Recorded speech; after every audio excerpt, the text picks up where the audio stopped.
అమ్మ ఉప్మా చేసా, మా ఆయనకి నచ్చింది. పప్పు చేసా, మా అత్తమ్మకి నచ్చింది. ఇప్పుడు మా అమ్మకి నచ్చేలా చేసి పెట్టాలి. రాగుల రొట్టె చేస్తున్నా.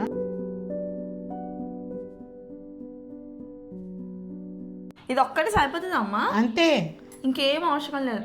కొంచెం ఉప్పు వాళ్ళ ఇష్టం, వేసుకుంటే వేసుకోవచ్చు, లేకపోతే లేదు. మా ఇంట్లో బీపీలు ఎక్కువ ఉన్నాయి కదా, అందుకే ఉప్పు వేయను నేను. ఓకే, సరే చేస్తుందమ్మా అమ్మ అయితే. ఫస్ట్ గిన్నెలో కొన్ని నీళ్ళు పోసి పెట్టుకొని వేడి చేయాల. వేడి చేసి కలిపితే రొట్టె మంచిగా మెత్తగా సన్నగా వచ్చేస్తుంది. ఖచ్చితంగా వేడి నీళ్ళే యూజ్ చేయాలి, ఎవరికైనా చేయొస్తుంది. ఓకే. ఇప్పుడు ఇట్లా కొట్ట రాకుండా ఇట్లా తాళవటానికి కూడా వస్తుంది వేడి నీళ్ళు పోస్తే.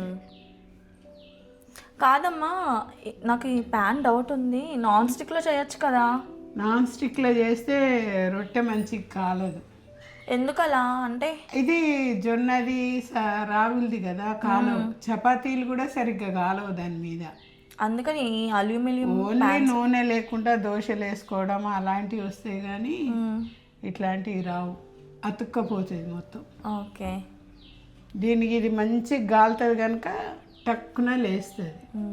ఈ ప్యాన్కి ఎంత హిస్టరీ ఉందమ్మా అసలు? అది చాలా కొన్ని సంవత్సరాల అది.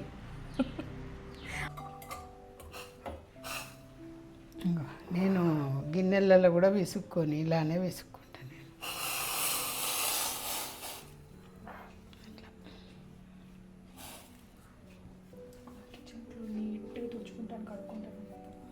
మరి నీట్గా తుడుచుకుంటాను నేను ఇక్కడ. అది వేసేసి మంచిగా తోముకొని కడుక్కొని తుడుచుకొని నేను దీని మీదనే చేస్తాను. ఒక చపాతీ పిండి మాత్రం బేసన్లకి ఇట్లా విసుక్కుంటా. జొన్న రొట్టె ఇవన్నీ ఇట్లనే.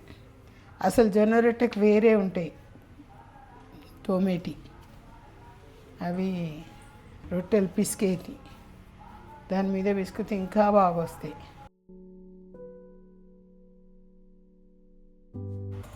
అమ్మ రొట్టె చేస్తున్నాం కదా, దీని కాంబినేషన్లో ఏం తింటే బాగుంటుంది? ఏ కర్రీ అయినా బాగుంటుంది,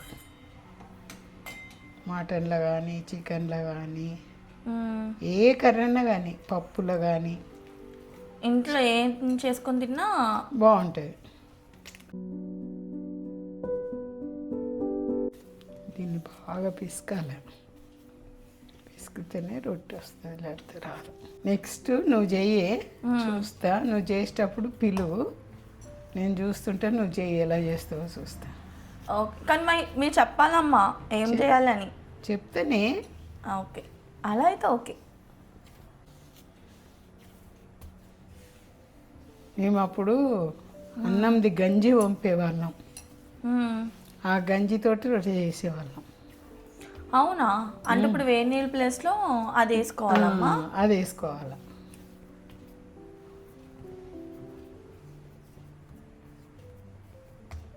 అది వేసుకొని చేసుకునేవాళ్ళం. రాత్రి ఎట్లనే సతాయించి చేతితోనే ఒత్తుకోవాలి. చెప్పిన కదా, వేడి నీళ్ళు పోస్తే చపాతీలాగా కూడా దాల్చుకోవచ్చు. ఇప్పుడు నేను దాల్చి ఇట్లా. అప్పుడు ఇది కాదన్నట్టు, అలా రానోళ్ళు ఇలా చేసుకోవచ్చు.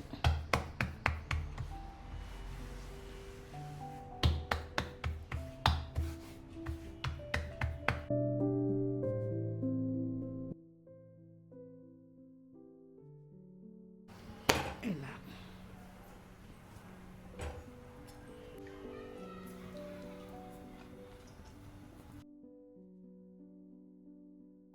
నీళ్ళు పెట్టాలి. ఇలాగా మనం పొడి పిండిలో కొడతాం కదా రొట్టె, నీళ్ళు పెడితే మంచిగా కాలుతుంది. ఇట్లా మనం నూనె వేస్తాం కదా, నూనెలాగా దీనికి.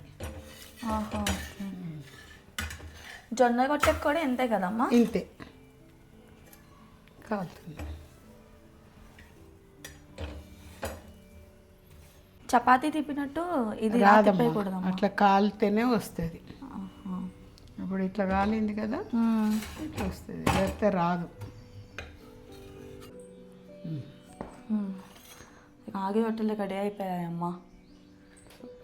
తిని ఇంకా తినడం సరే, చెయ్యడం కూడా నేర్చుకోవాలి కదా. ఇప్పుడు చూపించినా కదా. అందుకే మీకు ఒకసారి ఇంకొక రొట్టె చేసి పెడతాను. ఇవి మనం తిన్నాము, నేను చేసేది మీరు తినండి. ఓకే, అప్పటిదాకా ఉపవాసం ఉండాలా? ఎంతసేపు మీ ఇలా చిటికల టక్ టక్మని చేసేసాను, నేను అంతే చేసేస్తాను. చూద్దాం. ఓకే, నేను ఆ పనిలో ఉంటాను. మీకు ఈ వీడియో చూసారు కదా, ఓకే కదా.